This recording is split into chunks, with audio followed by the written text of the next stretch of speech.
How's everybody doing today?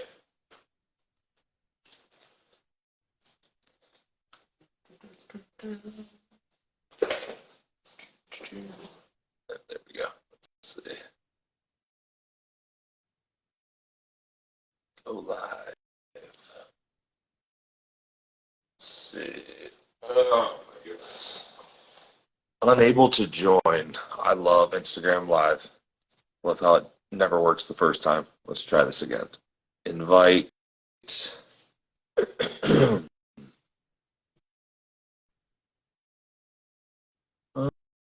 Um,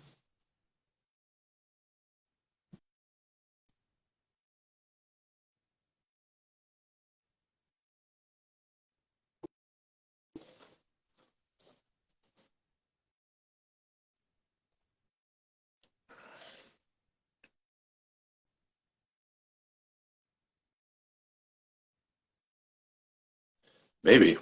Trying to get Matt on here. Matt Berzicott is going to be joining me today. So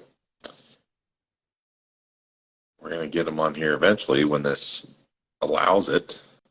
Um,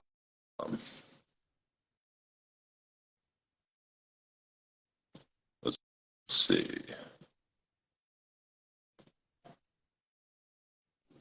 We're going to be talking about unable to join. I don't know. Matt. Try to send me another request. I'm not sure what is going on. We're going to be talking about contest prep today. So we're getting into contest season. Lots of people in prep. Okay.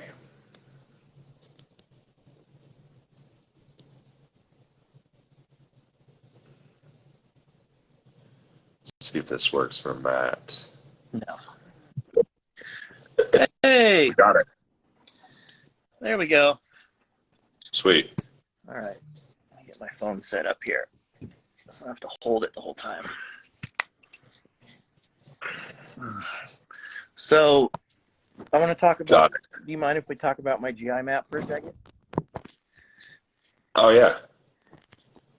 So I'm not for everyone else.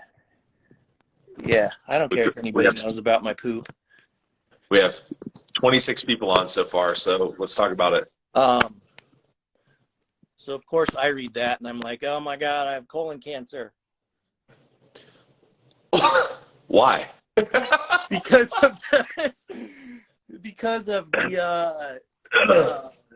what's the one number that was super high? The beta glucuronidase? Yes, thank you. I didn't want to butcher the word. No. So it's like, it's because I was reading the GI map pamphlet thing, and it's like super high levels of the word you just said are affiliated with colon cancer. So of course my mind just goes straight to the worst thing. Yeah, well, that's part of me just being old and feeling like, my body's falling apart. So make me feel better. It also helps digest certain bacteria and carbohydrates. So a lot of time what happens is that when there's fermentation like that, that beta G automatically goes up because it's like compensating, trying to digest all that bacteria. Does that make sense? Yeah. Yeah. So, but it seems like the ongoing theme with all that is low stomach acid. In men, in men more specifically, more low stomach acid, just because men have, higher stomach acid requirements because they just eat more protein and more food. Yeah. Should I do the baking soda test tomorrow morning? You could try it. You'd probably be a little bit low, but if you remember that's like one of the things that we did on the protocol was like we separated the H. pylori part and the SIBO part. That's why you also see more H. pylori in men. Because of the stomach acid piece, because normally it's going to kind of breed itself in that environment more. Yeah. It's like I'm going to be taking betaine, HCl, pepsin anyway. So, right. So you really want to take, like during the first portion of the protocol, we won't take the betaine. will just kill, and then you start taking the betaine during the SIBO portion. Keep that. You want to keep that stomach acid a little bit lower. I don't think I have the right one then. I'll send it to you. Send me the other one you're talking about. I just have the SIBO and fungi. Yeah, I think I have a. For anybody joining, I don't care if people know. I have H. pylori, a little bit of small intestinal bacteria overgrowth, candida overgrowth. Yeah, the SIBO part wasn't that bad. It was pretty mild. The candida was the part that would maybe be a little bit less common in men. All right. So here's my question. Not like a lot less common, though. Not necessarily. Here's my question to you, because you see these all the time. Is it even possible for a bodybuilder, especially in the off season, to have a normal GI map, or like what even would you consider? Question. What even would you consider to be a normal GI map? You know, that's a good question, because think of like GI map is. So let me give you an example. So in lab work we have like a male range, a female range, and we kind of know based on the context, we know certain things are going to move, like liver enzymes or whatever it might be. Right. The thing with the GI map is it's not quite that fine-tuned. You know how the range is always the same for everyone? Exactly. So I'm trying to figure out. It's a good question. I think the way that I kind of view it is I look at the overgrowth and then symptoms. You know what I mean? Like, is the person symptomatic of any GI issues? But I also think to your question, I would suspect that just about every bodybuilder has some overgrowth by the end of a surplus, right? Like end of a gaining phase, because just the nature of the diet. But I think what happens a lot of times is you diet and then a lot of it goes away, but not necessarily, because a lot of guys have issues in prep too. Yes. So if you were to do a GI map right now, do you think you'd have some overgrowth? Me, probably a little bit. My last off season, I had a lot, and so basically what I did was during my like mini cut cleanup phase, whatever. I just did my protocol I just did everything all at the same time and just cleaned it out while I lost body fat and all that. Well, that's what I was going to ask you, is how often are you doing stuff like that? I didn't know if you had it on yourself. Like, because when you told me how much food you have to eat in the off season, I was shocked. Well, I'll say this too, like with a lot of my guys, especially that have to put away a lot, I do that kind of thing with a lot of them, where I do like some type of gut support or additional gut protocol during their cleanup phase, just because they always have a little bit of something by the end. And I think it works out. You kind of kill two birds with one stone that way. And that way they're not going into prep all fucked up. So it's like, that's maybe just just throw in some, like, you use berberine like all off season, and then it's not bad to maybe use some oregano like here and there for. Yeah. Or at the very least, we're using some gut lining support, like glutamine and Pepsin GI, like during the push-up phase, to keep that inflammation down and keep making sure we're not, causing like leaky gut or that intestinal permeability. And then during the cleanup phase, I will sometimes do, lower FODMAP, or I'll do, if it's really bad, like they're waking up bloated, even though when they haven't eaten yet, like very SIBO-y, right?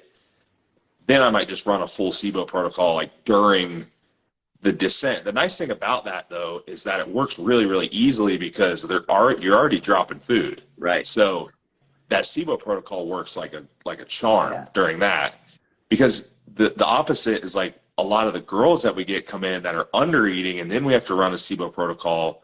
We can't reduce their carbohydrates because nowhere to go. They're starved already. Yeah. Right. Like they have SIBO for a different reason. Yeah.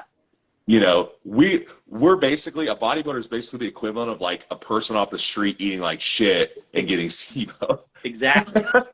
That's what I'm saying. So is it pointless to run a SIBO protocol like in the off season? No, I don't think it's pointless, but I think you would do it during a maintenance or deficit to get the most out of it. Yeah. All right. It's one of those things. It's like insulin resistance. You're gonna have some insulin resistance by the time you get done with with a surplus for a while. Like it's gonna happen to some extent. Yeah. What I like about you, compared to a lot of the people that are like full-blown functional health, is they don't get any muscle because they're obsessed with having a perfect gut, and it's like, or a perfect whatever, and it's health phase this, gut phase that, phase everything, but it's like context, it's context, and it's finding balance at like, how do we mitigate these things but still have our performance where we need it to be and to put on the maximum amount of muscle, right? Yeah, and I don't think a lot of the really hardcore functional health folks work with a lot of competitors, or they work maybe some ex-competitors, like people that aren't actively doing it anymore. Right. True. So I guess it's like the HRT thing, like I wouldn't want a younger person that's premenopausal, female, to go on HRT, but if they're dead set on competing and they're going to keep crashing their hormones, then sometimes it's always a question of like the lesser of two evils. Right. And to me, it's always a sustainability question. Yeah. Right. It's always like, how much can I fix this, but also like, how well can I keep it there? Right. Because a lot of the time, they're just 1 month of dieting away from it crashing again. Yeah. Right. So it's like, they're going to die. They're going to do it. Yeah. Well, that was helpful. It's just like, I'm at that phase now where it's like, I know how to read these things. I know how to implement protocols. You always say you can teach a monkey how to implement a SIBO protocol, which is true, but it's like, at what point does someone actually need that protocol? It's just, I'm taking all of the context into consideration, and it's like, what even is what would we consider a normal GI map? Like, I haven't seen enough of them. Blood work, I know what normal blood work looks like for bodybuilders because I've seen thousands of them by now. But it's like, with the other stuff, I'm still trying to figure that out. So it's very helpful to have you to kind of teach me, what we consider normal in our realm. Yeah. And again, it depends on what you're seeing. Like I do have some mentorship clients that were like real hardcore functional, and they're wanting to get into working with competitors. Yeah. And they start seeing like, they're like helping people gain muscle and stuff, and they start seeing like, I'll give you an example. Like, actually, if you've never done it, setting up a 4,000 to 5,000 calorie diet for a male, if you're used to working with women that have undereaten forever, they can't even comprehend how it looks. Yeah, right. Yeah. Right. On the bright side, dude, the best thing is I learned how to do everything wrong. Right. From age 17, 18, it was just eat everything. Like, I knew how to get big in the way that I did it when I was younger by not taking care of myself or addressing or trying to mitigate anything. So I know the wrong way to do it, but what you're saying is, when people are learning in these textbooks and learning the functionality of everything, and they're trying to maintain functionality in like this perfect setting, when you're a bodybuilder or a physique competitor, that doesn't exist. Right. There's always ebbs and flows. You're going to tip the scale somewhere at some point. Yep. You're mitigating damage. You're cleaning things up.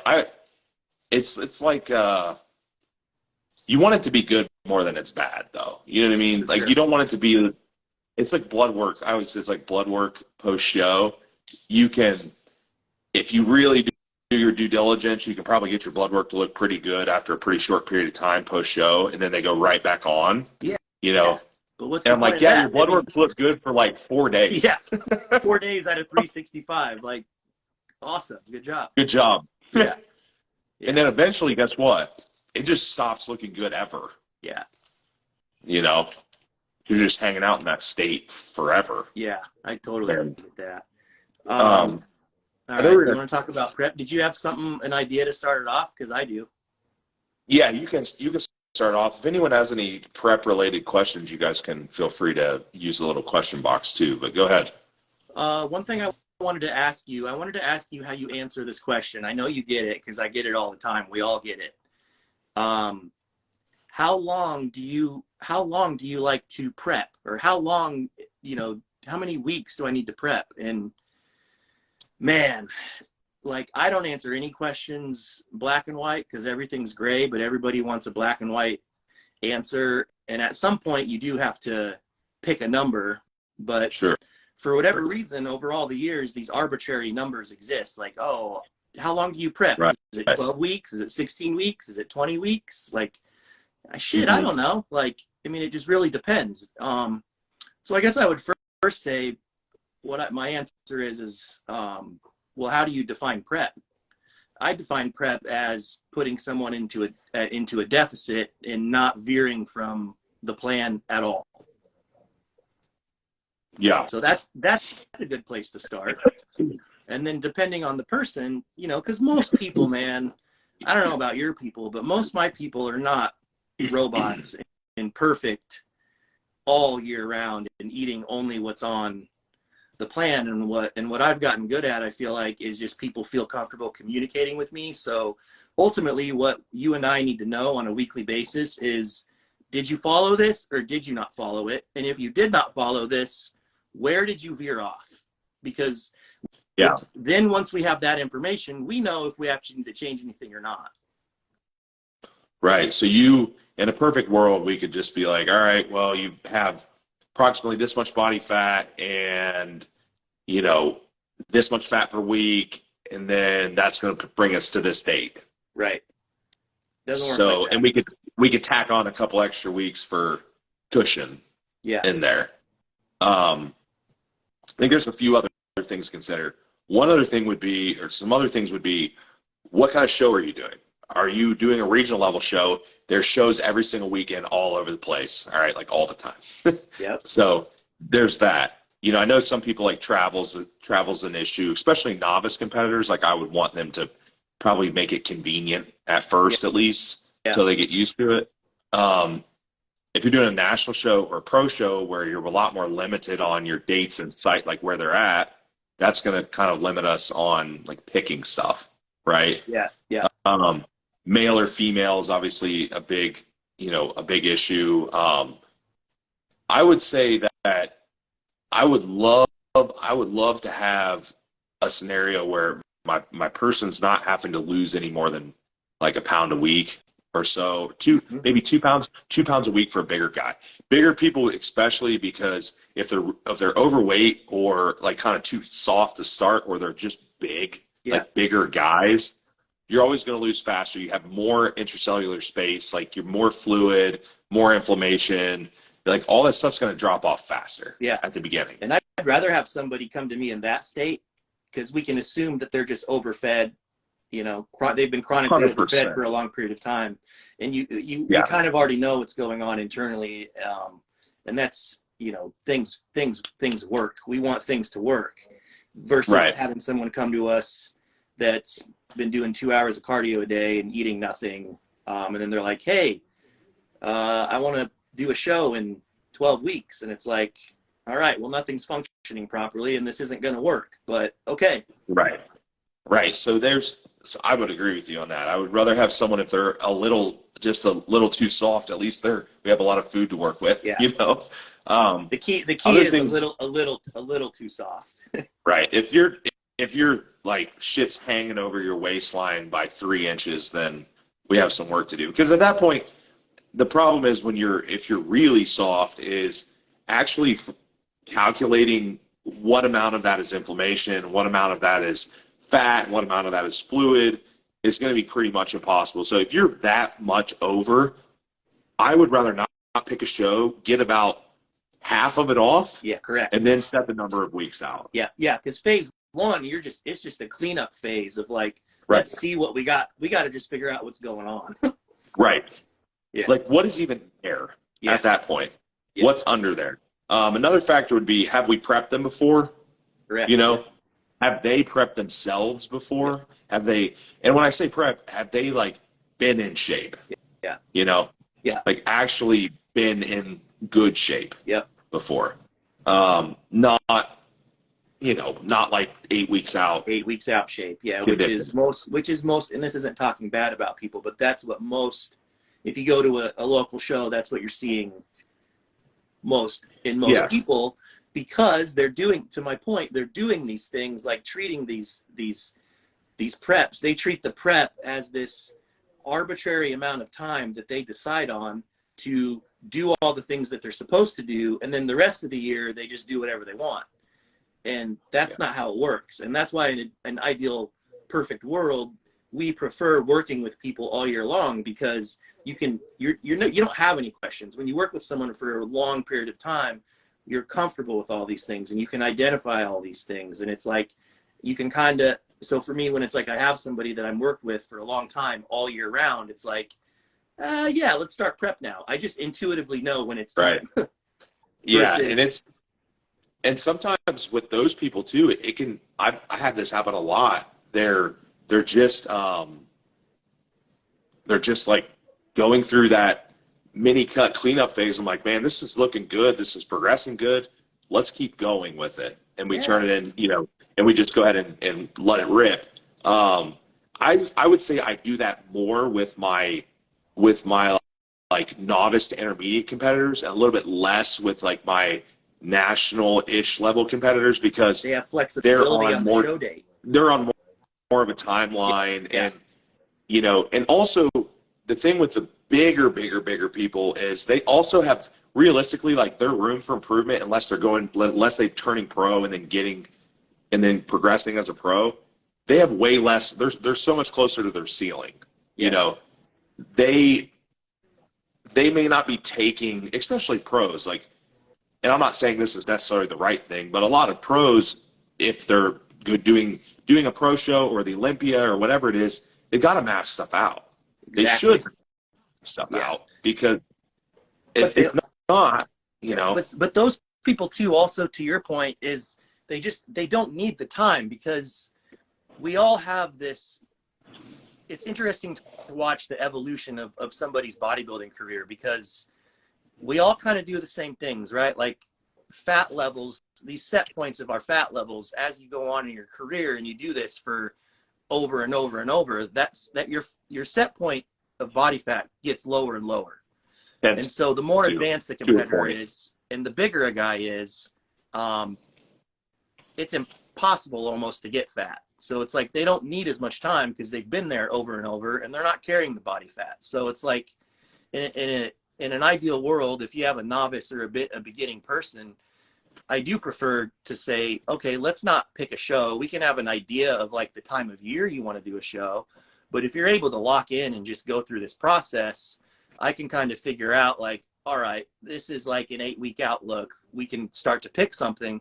The problem with that is most people don't have the discipline or the willpower to stick to a plan without having a timeline. Right. Yeah.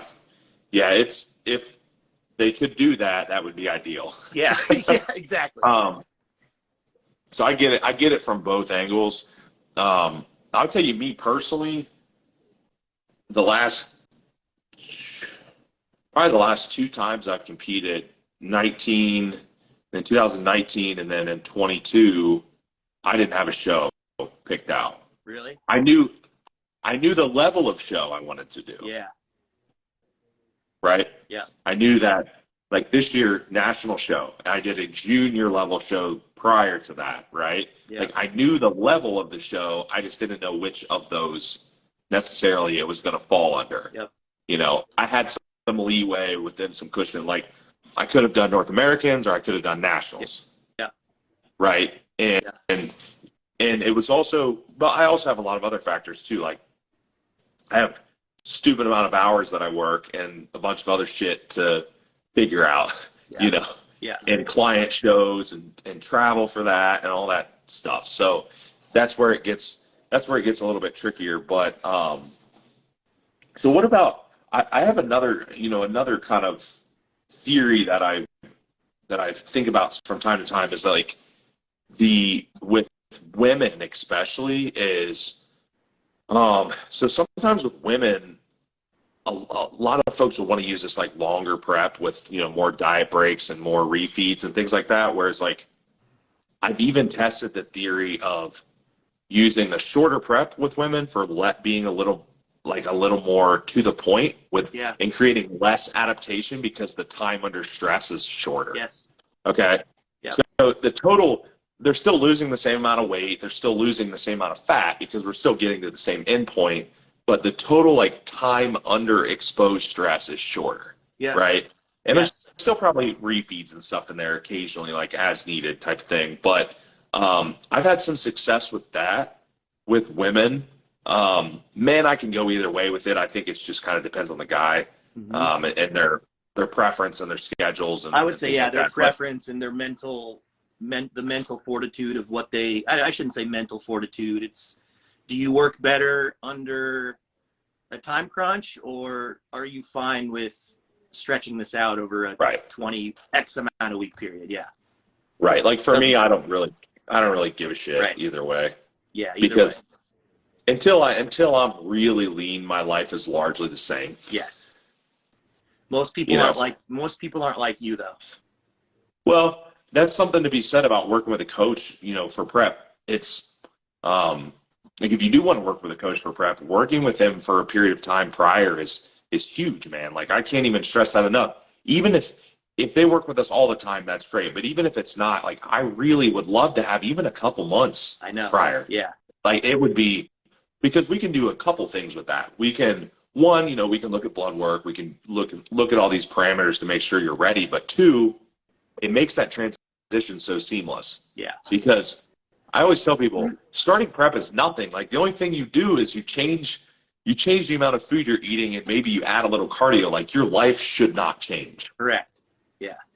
It's just a matter of like, you want to feel synced up with that person. Like you're in the trenches with them. And that takes time.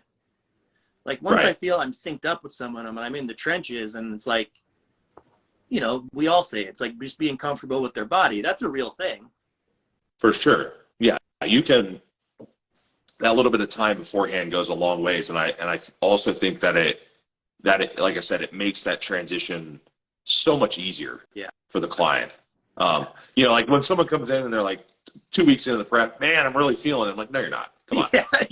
No, you're not.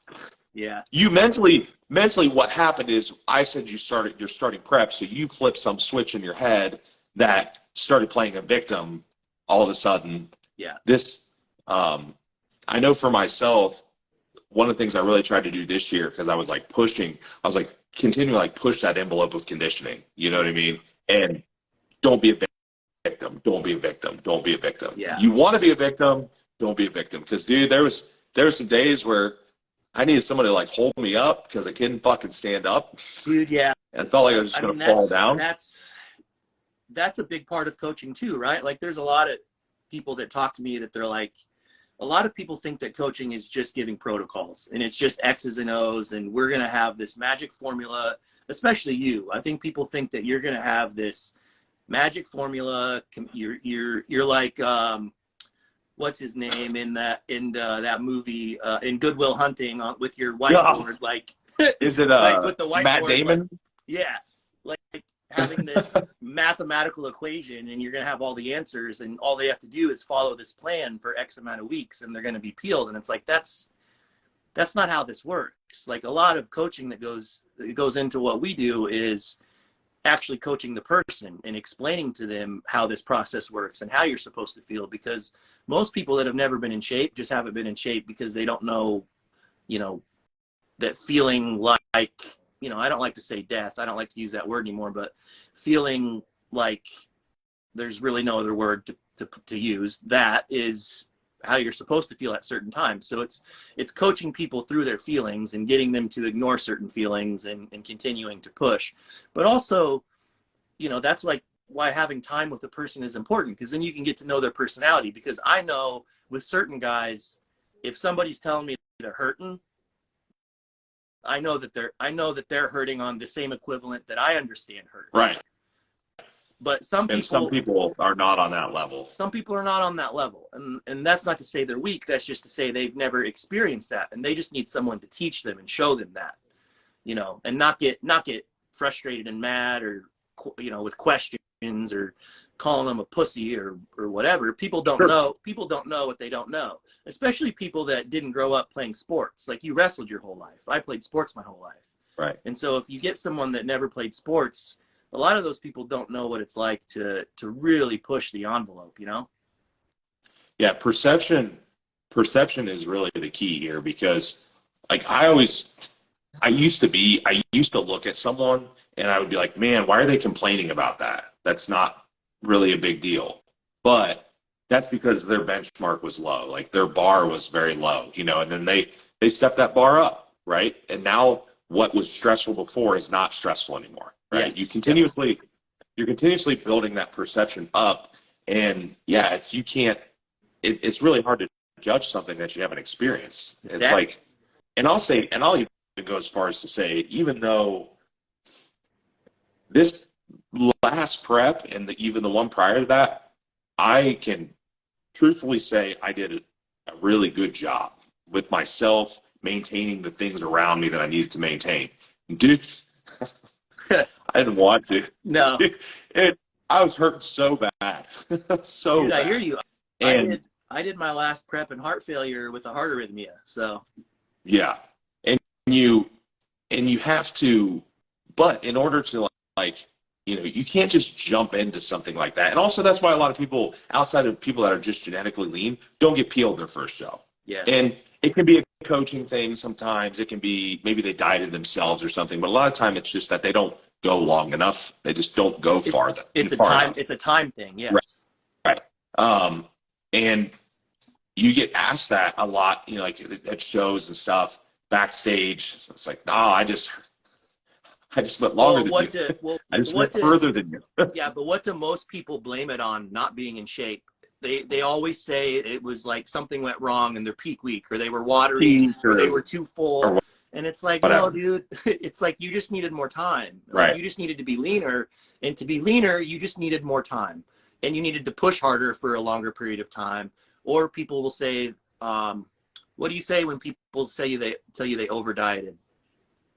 Or let's say they over dieted. Yeah. What do you say when people say that to you? Do you? We know if you're over. In my head, I've seen people that are over dieted. Yeah. You know what that looks like. Right. It's, for one, it's difficult to over diet. Secondly, yeah, it is difficult to over diet. Secondly, you would have to do a number of things to actually over diet. Like, you would have to be, I don't even want to say too lean for too long. You would literally have to probably, you know, under eat protein, or it's really hard. The point I'm trying to make or is have shitty genetics. Yeah. The point I'm trying to make is it's really, really hard. And that's not to say it doesn't happen, because it does happen. I've seen it happen, but there is it's something you have to take into consideration to balance out. I don't know if you want to get into that kind of stuff. You mentioned here's the problem. Here's the problem with using that term over dieted. I think that they look at the size of their muscle, or the size of like, let's say like an arm or a leg, like the limb itself, but they forgot that they had 2 inches of subcutaneous fat on it to start. Like, yeah, it got smaller because you took all this off the top of it. Yeah. Right? It's like, yes, you're correct. It shrunk, but, you know, the circumference of the limb shrunk, or the circumference of the lat or whatever shrunk, but that's because you took off a huge layer of fat off the top of it, and now it is smaller. Yeah. Right? And also just space being filled as far as, you know, glycogen, water, intramuscular triglycerides, like all those things. There's a difference, like when we're talking about peaking and fullness and all this, there's a difference between like post-show blown out, super compensated full, and like on stage full. It's not the same thing. Big difference. Like people that look really cool in the gym the day after, or the week after, 2 weeks after, whatever, that's t-shirt look, that's tank top look. But if you really took the physiques and put them side by side, you've lost lines in your glutes, you've lost lines in your legs, not all of them, but you've lost lines in that low back etching, like all those fine, those serratus, intercostals, like all those really fine details are faded. Yep. right? Yep. So there's a difference between a lot of people can't get 110% fucking full blown out full and be And super dry also and hard. be dry as nails. And that's a nice segue into like the mystical peak week. And what I have learned over all these years is peak week is very dependent. I don't want to say it. I'm not going to go as far to say it doesn't matter. But it's not what I think a lot of people try to make it, and what a lot of people try to do all these extreme things. To your point, it's about getting the fat off first, right? And then all you're trying to do in peak week is what? Find the balance of fullness and dryness where you look your best on stage. That's it. Yep. And that's how people need to view it. It's not like I need to be blasting full. Some people can be blasting full. It's finding that person's fullness level to where you're still going to be nails on stage, being as full as possible and as dry as possible. It's a balancing act. It's not like there's this perfect protocol, this blanket protocol that you're going to give out to everybody where you're going to simultaneously do both and, you know, pull this magical thing off. It's being meticulous and calculated with everything you're doing that week, and then having an eye for, okay, yep, this is where we need you to be. Yeah, and other things to consider that week are stress, travel, you know, talking about like less calorie expenditure. You're taking cardio down, you're taking training down. Like all these things are changing too. You know, also, what's this person's best? You talk about balance, and another thing people forget is like, what is this person's best look in their category, right? Like maybe they're big, maybe it's a female and they're big for their category already. Yep. Probably being a little bit harder and, you know, not having to err on the side of, you know, blown out full is going to be their go. Like that's going to make them look the best compared to the others. Yep. Right. Yep. Like me, for example, I was at nationals, I was fucking peeled, but I needed to be fuller. So I'm like, just get full, you know, stay dry and hard. But like I focused Thursday, Friday, like I'm just going to keep getting fuller and fuller and fuller and fuller and fuller. And that's what I did because, you know, then the arms started to come out, then the pecs, you know, started to come out, then the delts, like all that stuff. And I probably could have been maybe 5% drier, but I would have done I wouldn't have done as good, right? Yeah. Yes. I would have compared poorly to the others. Yes. So you got to think, like, who are you competing against and how does that compare? I think people at the pro level forget that too. Like when they're watching pro shows, sometimes they kind of forget. Yes, some of the dudes I think do get greedy with it and they do try to get too full. Those guys are fucking huge, man. Like you've got to be full enough, like because look at what they reward. Yeah. You know. Well, at that level, man, it's like I know a lot of those guys, and it's some of the people that they're working with. They're just like, we see a lot of those guys off a lot because they're just throwing darts or whatever what's that saying? You just throw shit at the wall and hope it sticks. Hope it sticks. You know? There's a lot of that going on, and you can see like the people that kind of work with coaches that are hit and miss like that, and then there's people that work with people that are pretty consistent. Right. And I can tell you the ones that are pretty consistent, they're not doing anything. Yeah. If they are doing anything extreme, it's because they've done it with that person before, and they know that works for that specific person. It's just, you know, you have people ask you like before they even hire you, what do you do for peak week? It's like, dude, I don't know. It's different every time. It's like an ebb and flow thing, just like you said. It just depends, man. It depends where you're at that day and that hour. Yeah, and there's a lot of simplicity in that too. I mean, that can sound complicated, but there's also a lot of simplicity in that as well. You know, for example, sorry. I think things that people, I can give you an example of a few things people definitely overcomplicate. One's probably fluid, water. Two, show day, for sure, is way overcomplicated, and people generally overeat on show day. Yeah, I agree. So I would say two things are probably the biggest issues that I see that people are screwing up in their peak. Yeah. You know, for one, like the show day thing, for example, if you're not 90% of the way there the night before the show, you're not going to be able to catch up the morning of the show. Like food doesn't digest that fast. It does not store in the muscle that fast. I think people are surprised when I've had, you know, bigger guys eat like hardly any food the day of the show because they were full of shit Friday night and they just didn't need it. Correct. You know, and water. Yeah, I had a set amount of water that I thought they were going to need, but I'm like, hey, what's your pee look like? They're like, yeah, it's still pretty light. Good. Still peeing. Good. You look dry. Cool. Don't need any water. Yeah. You know what I mean? Yeah. And that's stuff that probably that stuff does take practice. Well, yeah, that just comes with experience and doing this for so long. It's just, again, people don't know what they don't know, you know? Right. Yeah, that stuff takes practice. But even if you had no practice and you were brand new at peaking, you can do little things to make this easier on yourself. Like, what did they look like when you gave them a refeed 2 weeks out from the show? Did they look best the day after the refeed, 2 days after the refeed? How much food did you give them? You know, how much water did they drink? Dude, you'd be surprised. Well, no, you wouldn't be surprised. People would be. I'm always surprised when I do stuff like that.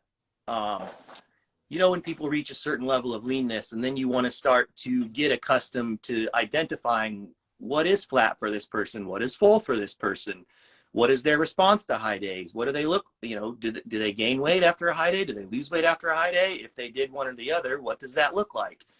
But a lot of coaches don't do that, man. They just, you talk to them once a week and that's it. It's not, they don't get into that nitty gritty stuff. And that's what I feel like makes the biggest difference, especially the higher the levels that you get. For sure. And I do that with, you know, people that I'm peaking. I'm always doing that, whether it's increasing the frequency of check-in or I'm just asking them for like an extra set of photos, just like, hey, real quick, shoot them over just so I can make a mental note or file it or whatever. Man, the other thing about that is it makes my job way easier when it comes time to peak. Exactly. I'm like, all right. It's just having comfortability with what you're doing. Like, you know, it's like you're a puppet master and we're pulling all these strings. We want to have the comfortable feeling of knowing that what we're going to do is going to work. But it blows my mind that, you know, people that work with me for the first time, they're like, I have a girl right now, a pro women's physique. She works a really weird schedule. So she works nights, and then some days, you know, she's up. It's like all over the place. So it's like what I had to do is just make her a different plan for a few different days. Because some days, one day she's only awake for 12 hours and one day she's awake for 22 hours. It's like, those are things I'm taking into consideration. She's like, and she's worked with like top, you know, the top names. And it's like, none of those people did that. She's like, you're the first person that's done that. And that kind of shit blows my mind. Well, yeah. But that does one of two things. It makes sense for one, but secondly, it also makes it easier and more comfortable for the client. And it's, you know, so they're not having a 22 hour day where they're eating the same thing as a 12-hour day. That doesn't make sense, of course. Like their expenditure is way different on those 2 days. Yeah.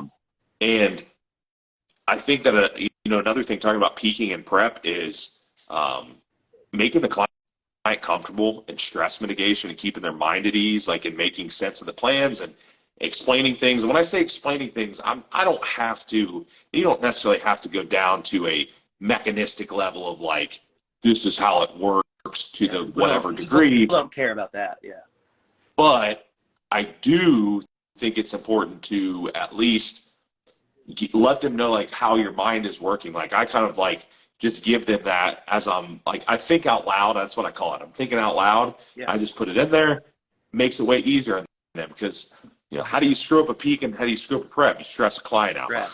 Yeah. Stress the client out. Yeah. Yeah. So it's just setting proper expectations so people feel comfortable. Yeah.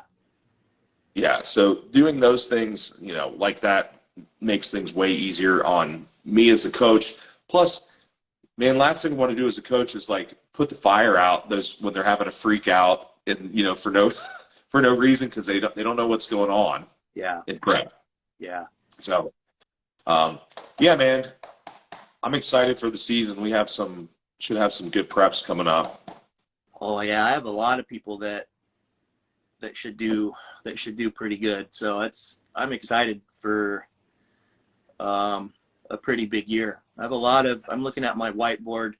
I had to make a whiteboard to keep everything sorted because not everybody. Are your people all good at following check-ins the way you want them? For the most part, you get some stragglers here and there. One thing I have people do though for prep clients especially is just in case I forget or I don't write something down or like I'm on my phone. Yeah. Is we start putting number of weeks out in every check-in. That's what I do. Like that's required. Well, that's what that was my point. I was getting there. Yeah. Is my biggest fear is having a miscalculation there. Right, so screwing it up. Yeah, because sometimes they forget to update the weeks out. So every single time, I just keep a whiteboard and I just always look at it because just for myself and my ADHD brain, it just helps me feel connected and staying in the flow of things. Right. Yeah, I agree. I gotta have it. I have to have it down somewhere. Yeah. And it has to be continuously updated. But yeah, I think most of the people do pretty good. I just try to stay on them early in the process, so they're in a habit of it later in the process when they're brain dead. Yeah. But yeah. Did you? I kind of just hijacked the topics. I'm sorry. Did you have anything specific? Nope. Did anybody ask anything? I don't think so. I can't read. No, but we covered quite a bit though. Someone did say, "Who is this?" See who this is. Do you know a Polly D? Yeah. Okay. Yeah. I don't know who that is. Hi, Polly. That's funny. Yeah, man, I have several national level competitors this year. What shows are you going to? So I'll be going to North Americans for sure. Yeah, me too. I'll be there because I'll have some people at it, and that's pretty close. I have someone at Team U, or not call it Team U, Universe now. It's not Team U. I'm old, man. I still call it Team U. Okay, Team U. Yeah. I'm calling it that, and USA's maybe. Nationals, maybe. Nationals, it's always hard to tell because it's so much later in the year. I haven't projected, but we'll see. We do have one question. We'll finish out with this question here, just so they don't get left out. Let's see. Is it smart to pull GH out towards the last 3 weeks or so of prep? I don't typically have trouble leaning out, but filling out is harder. Geez, man. Again, I mean, maybe not. It depends. Like if you're, I look at it like this. If you don't think that GH is causing you any type of water retention, I don't see any reason to pull it out 3 weeks out. Agreed. Yeah. Agreed. It's just one of those things where, and especially with them saying they have a hard time getting full, then I would say, and not a hard time getting lean, then I would probably err towards just like leaving everything constant. Yeah, exactly. Yeah. Same with androgens, probably don't pull anything out, just like leave everything constant straight through. There is no one size fits all. People are going to be like, you mean even injectables, Austin? Yeah. Well, because you're shredded, man. Like. Yeah. I agree. Yeah. Someone that we'll answer this. We got one more here. Not on the topic of prep, but is there a specific place one can order a GI map test? Yes, there is. There's a couple places. I use Planet Naturopath normally, but you can also, like if you have anyone that has a practitioner account with Wellevate, they can order them. Matt Casano does them at Rise. Yep. at Rise HRT. They can order them. It depends. I would say this. I would say if you want someone to help you read it and do a consult or work with you, just ask that person where they prefer you ordering it from. They're going to be able to tell you. If you're doing it yourself, it doesn't really matter, you know, any of those places. Because normally I tell people, like, and I also tell people to just ask me first if they want to do a consult, because maybe they don't even need a GI map. Maybe they need something else. Yeah. You know. Yeah. So if you are wanting help from someone, ask that person. Yeah. I would say. Yeah. But cool, dude. Well, let's wrap it up. Yeah. I'll repost this too. Okay. Yep. Thanks for looking at my poop with me, and I sent you that protocol also. you did? All right. Yeah. Yeah. I sent you that protocol, and then I'll probably see you on. Will I see you on Friday? Are you going to come to the thyroid thing? Are you going to be able to come to that? Yeah. Oh yeah, that's on Friday. Yep, I'll be in there. Yeah. Okay. Let me make sure. Make sure I have you down. It's at 6 o'clock. 6 p.m. You're supposed to have me down. I'm pretty sure I do. Yeah, I do. Couple of crazy guys just talking about thyroid hormone on a Friday night, huh? Yeah, dude. 6 p.m. on a Friday, there's nothing I'd rather be doing. Yeah, party. All right, everybody. Thanks for joining in. I will repost this. I'll tag you and all that, and we'll talk to you all soon. Bye.